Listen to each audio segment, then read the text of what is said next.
overemphasize, Mr. President, the importance of these health facilities because in my own town, in Bukawi, Mr. President, our family, and this is for the glory of God, our family actually donated almost 2 hectares of property, prime property, right in front of Philippine Arena for our public hospital because we have yet to establish one hospital in our district in the history of this country. So nakita ko po, Mr. President, na talagang napakahalaga nitong measure na ito at itong ninanais na ma-accomplish ng panukalang batas na ito, Mr. President. Salamat, Mr. President. At sa pagbanggit din sa hometown ng good gentleman mula sa Bulacan dahil sa pagdedetalye at paghahanda nitong interpellation, isang magandang halimbawa yung Johnny Villanueva General Hospital. Opo, na sa kasalukuyang batas, level 2 hospital, authorized bed capacity niya by license 100 beds, but ang implementing bed capacity is 170.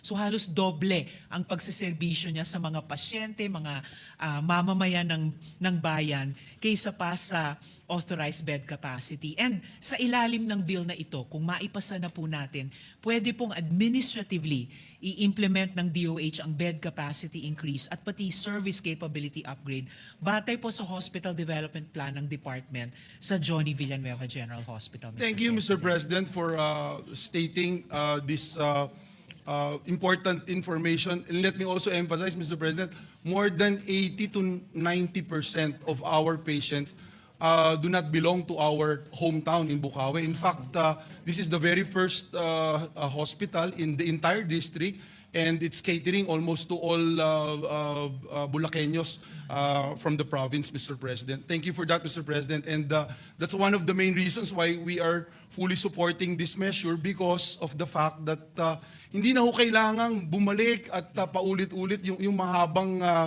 proseso. No? But of course, we wanted to make sure that we'll be able to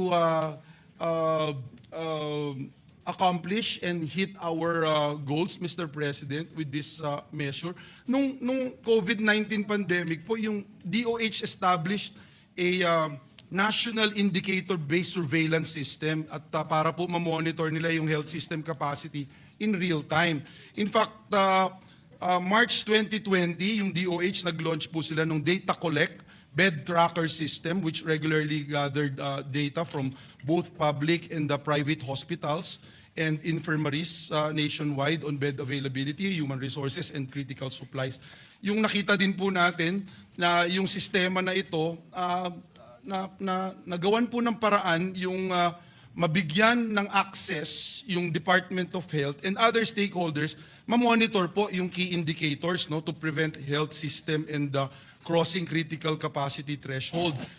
Mag-guide din po yung allocation noon for COVID patients, COVID beds, equipment, healthcare workers, supplies, Mr. President. Now, Mr. President, itong panukalang batas na ito, will this measure also somehow institutionalize itong national indicator-based surveillance system for hospital bed capacity?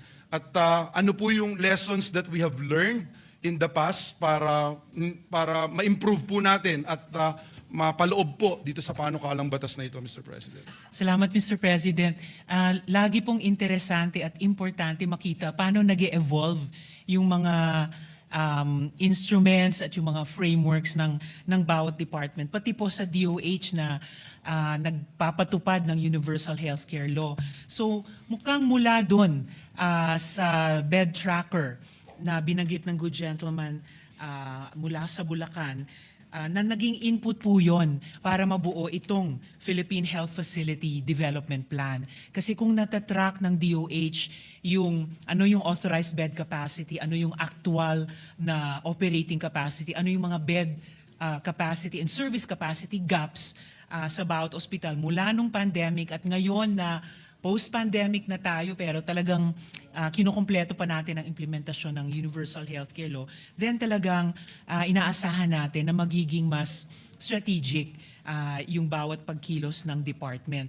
So sa pamamagitan, for example, nitong panukalang batas natin, based sa mga leksyon paggamit ng bed tracker, for example, ma-authorize na ang DOH na mag-approve at mag-adjust ng bed capacities and corresponding service capabilities of DOH hospitals through administrative issuances.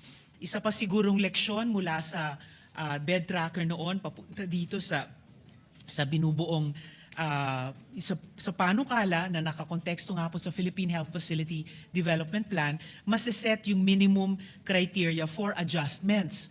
Yung hospital development plan mismo, yung catchment population, yung burden of disease na pinag-usapan namin ng good gentleman kanina, yung availability of human resources, yung healthcare provider networks, and other standards to be determined by DOH.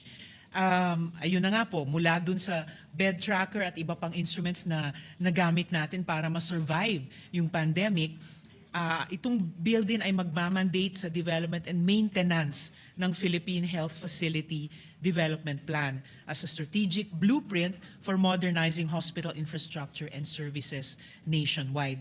Gayon din po, Mr. President, batay sa mga leksyon natin sa paggamit ng bed tracker at iba pang instruments ng pandemic at yung mga leksyon natin sa taunang budget process, sa pamamagitan ng bill na to, mafa-fund yung integration through the General Appropriations Act. So taon-taon, bukod sa tayo sa Kongreso nagsiset ng health policy, and sa pamamagitan ng bill na ito, ibinibigay lang natin sa DOH ang operational mandate sa pag-up ng bed capacity, taon-taon ay sa atin din pa rin dadaan in terms of appropriations. At taon-taon din or regularly, i-require na, taon-taon, i-require pa rin po natin ang department na mag-ulat sa atin sa Kongreso. Meaning we'll be able to still scrutinize and ensure that the budget is properly allocated. We will still, definitely, Mr. Thank you. President. So pwede po natin i-anticipate ang sitwasyon na may ipopropose ang Department of Health dito sa Philippine Health Facility Development Plan, ang pag-upgrade ng bed capacity sa isang ospital.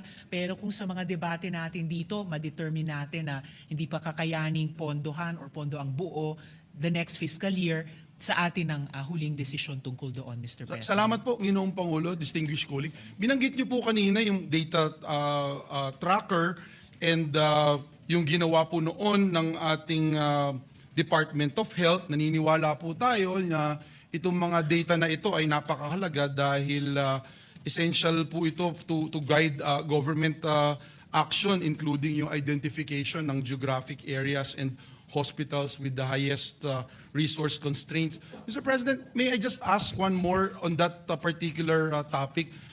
Ito po ba ay real-time na nagawa o gagawin ng DOH o meron po tayong kailangang gawin, ilagay sa ating panukalang batas na isinusulong dito sa bulwagang ito to somehow further enhance and upgrade this system that will be needing, Mr. President?